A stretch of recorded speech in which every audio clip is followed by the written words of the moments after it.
प्रेमानंद महाराज राधा रानी के परम भक्त वृंदावन वाले प्रेमानंद जी महाराज के बारे में कौन नहीं जानता।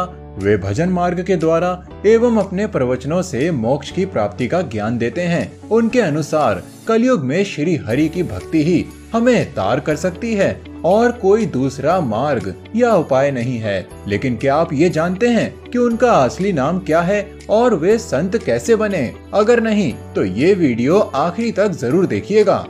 प्रेमानंद जी के भजन एवं सत्संग सुनने के लिए देश विदेश से लोग आते हैं। उनके बारे में कहा जाता है कि शिव शंकर ने उन्हें स्वयं दर्शन दिए थे, जिसके बाद उन्होंने साधारण जीवन का त्याग किया और वृंदावन आ गए।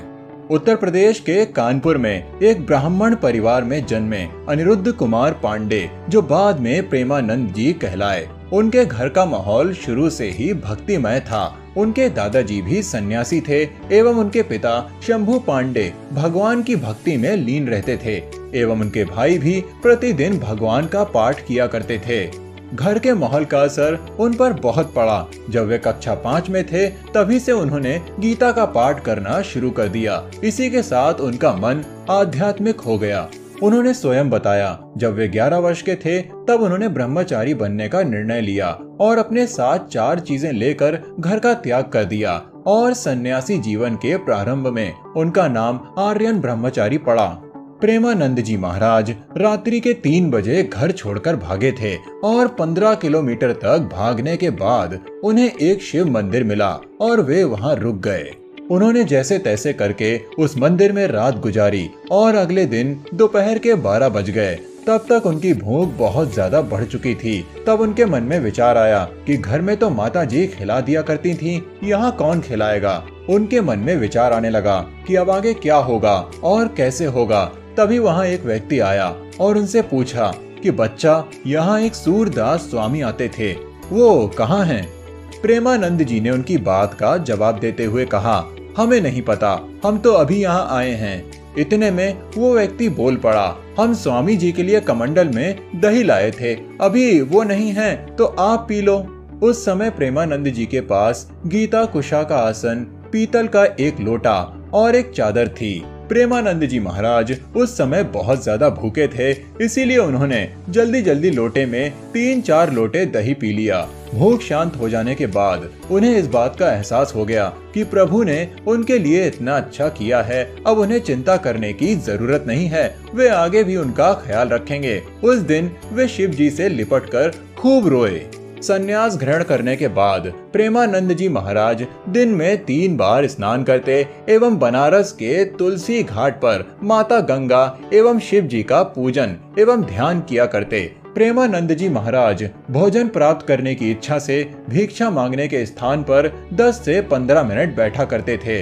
यदि इतने समय में किसी ने उन्हें भोजन दिया तो ठीक, नहीं तो वे सिर्फ गंगा जल पीकर ही रहते थे। वे दिन में केवल 1 बार ही भोजन करते थे। उन्हें कई बार भूखा भी रहना पड़ता था। अपना प्रारंभिक सन्यासी जीवन वाराणसी में बिताने के बाद प्रेमानंद जी वृंदावन गए, जहां उनके मन में राधा रानी की छवि बस गई और वे उनके परम भक्त हो गए। उनके वृंदावन पहुंचने की कहानी बहुत ही चमत्कारी एवं रहस्यमयी है। एक बार प्रेमानंद महाराज जी के पास एक अपरिचित संत आए और उन्होंने उन्हें हनुमान धाम विश्वविद्यालय में श्री राम शर्मा द्वारा आयोजित श्री चैतन्य लीला और राम लीला का निमंत्रण दिया। पहले तो प्रेमानंद जी ने किसी अपरिचित का निमंत्रण स्वीकार करने से मना कर दिया, परंतु संत द्वारा बार बार कहने पर उन्होंने 1 महीने तक चल आयोजन का निमंत्रण स्वीकार कर लिया। जिसके बाद उनके मन में और रामलीला देखने की इच्छा हुई और वे उन संत के पास गए जिन्होंने उन्हें पहले आमंत्रण दिया था और उनके सामने अपनी इच्छा कही। उनकी बात सुनकर उन्होंने वृंदावन आने को कहा और उन्हें ये भी बताया कि वहाँ प्रतिदिन रामलीला देखने को मिलेगी। संत की बात मानकर प्रेमानंद जी महाराज वृंदावन पहुंच गए और वहां पहुंचने के बाद में राधा रानी और श्री कृष्ण के चरणों में आ गए। भक्ति को मोक्ष का मार्ग बताने वाले प्रेमानंद जी महाराज की दोनों किडनियां फेल हो चुकी हैं एवं उनका प्रतिदिन डायलिसिस भी होता है। ये निरंतर लगभग 17 वर्षों से चला आ रहा है, परंतु वे आज भी निरंतर प्रवचन देते हैं एवं रात्रि में वृंदावन भ्रमण पर निकलते हैं। उनके बहुत से भक्तों ने उन्हें अपनी किडनी दान करने की इच्छा भी जाहिर की, परंतु उन्होंने किसी की भी किडनी लेने से ये कहकर मना कर दिया कि राधा रानी ने उन्हें जितना जीवन दिया है वो उतना ही जिएंगे, वो किसी और का जीवन नहीं लेना चाहते। उन्होंने अपनी एक किडनी का नाम राधा और एक का कृष्ण रख लिया है। आज की वीडियो में बस इतना ही। आपको ये जानकारी कैसी लगी वो आप हमें कमेंट बॉक्स में कमेंट करके जरूर बताना, और जानकारी अच्छी लगी हो तो वीडियो को लाइक करके शेयर भी कर देना।